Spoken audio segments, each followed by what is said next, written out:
Hey guys, Jengar here. Welcome to the 39th episode of Sub's Choice, the series where you decide what I fly out by leaving me your requested planes in the comments below. Today we are looking at the J7W1, the Japanese prop fighter at 6.0 battle rating. This was requested by Erland Lundvall in the last episode and he got enough likes on it to win easily. A lot of people wanting me to fly out this plane, and we're gonna do just that. Sorry for the delay, by the way. Every time I try to do this episode of Sub's Choice, something got in the way, whether it was real life stuff or new patches. But every time something got in the way, that's why it took me over 3 months to finally get to this episode. I do intend to get back to this series we have here and fly out more again what you request directly instead of just putting it on the to-do list. So in this comment section make sure to leave me your requests for the next episode and we'll see how quickly we can get to the next episode of this one. Let's take a look at the plane. The maximum speed of this plane at sea level without WEP is 555 kilometers an hour and with WEP 588. At 4,500 meters this is 520 without WEP and 549 with WEP, and finally at 6,500 meters she'll go up to 485 without WEP and 508 with WEP. Now this is decent speed. There are planes that are faster, but this plane is especially good at the highest altitudes. Above 6,000 meters this thing can really wreak havoc. It stays really good there in the controllability and the performance, but of course not many fights do take place at that altitude, and you know, the higher you get the better this plane becomes, but of course the most fights take place below 4,000 meters in War Thunder, and there this plane unfortunately in my opinion is no more than average. It's good as a boom and zoomer, it's good if you have the energy advantage, but in situations where you have to dogfight on the lower altitudes, this can be a problem. Of course, you can always take advantage of the weaknesses of your enemies, but you know, there is always that. You got to keep this plane high, and you got to make sure you stay the highest pilot, and make sure you can boom and zoom and energy fight from the top down. That's where this plane is best. The top speed in a dive in this plane is magnificent.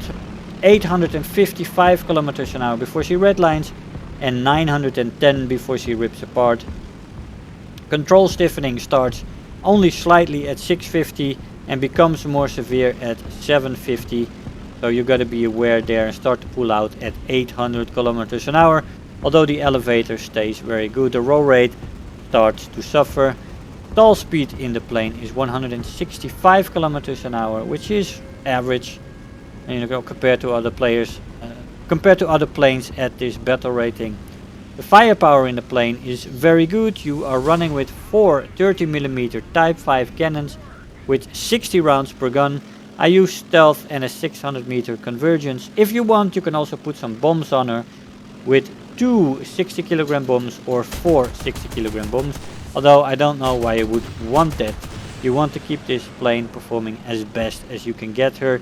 The ammo load in this plane is bad with 60 rounds per gun, even though the slow firing 30mm make the 60 rounds feel like 90 or 120mm rounds. It is still not a lot of ammo.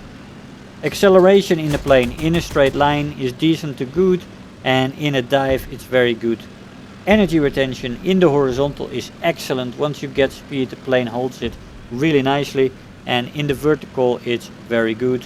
Climb rate is also very good, so that makes this plane a very good energy fighter and an excellent boom and zoomer. Really, especially at the higher altitudes, like I said, that's where you would prefer this plane to be. Yeah, but like I said, you can fly a whole match by yourself at 7,000 meters and not see any enemies. Sometimes you have some confrontations at that altitude, but often the climbing planes go for some bombers.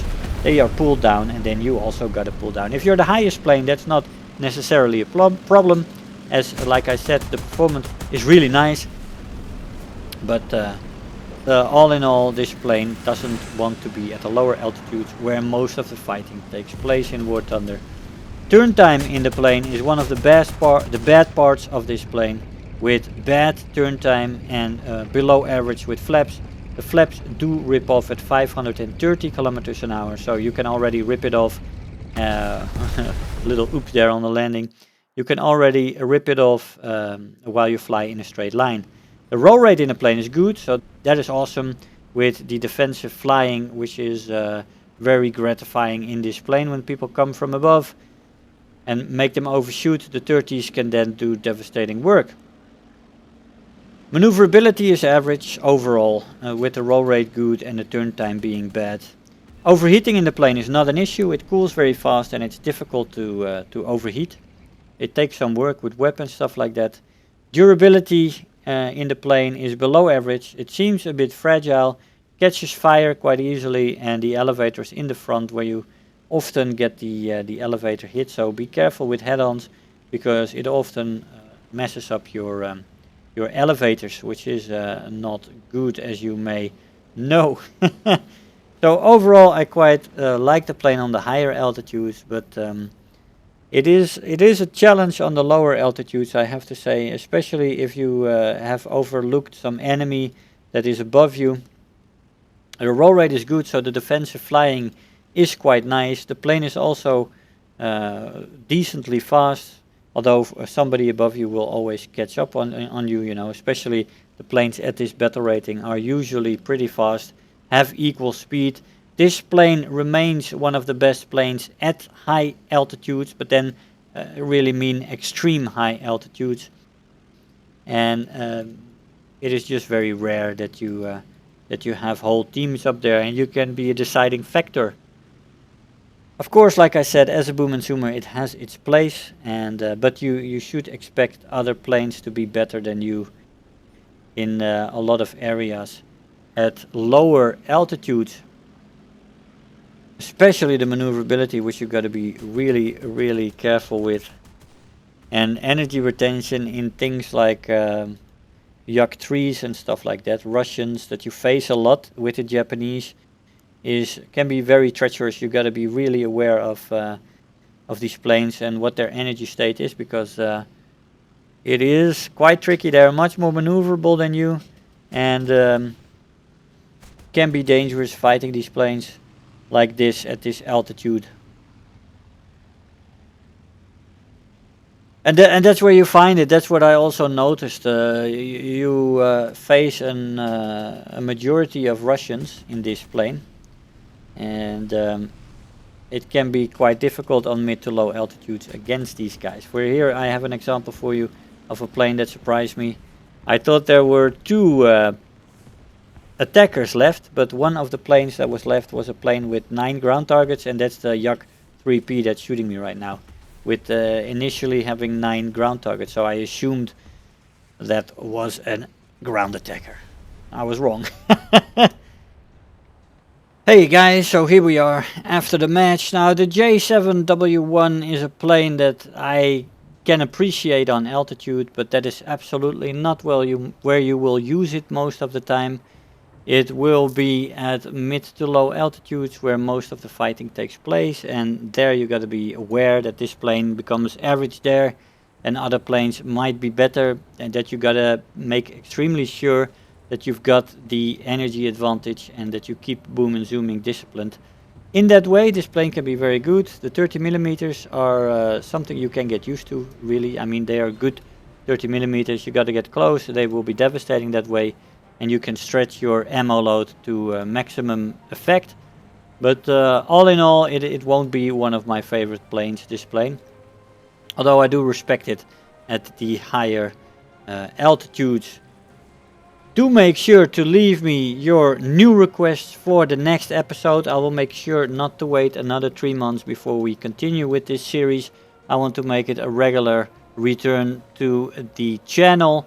And so do let me know what you want. And if you see an option that you like, give it a like. And the plane with the most likes will win a feature in the next episode. Guys, I hope you enjoyed the review. I want to thank you all for watching, and I will see you guys next time. If you're new here, make sure to hit the subscribe button, become part of this community. If you are already a subscriber, don't forget to like the video, Do leave me a comment, and if you really feel like helping out today, make sure to share the video with your friends and let them know about the channel.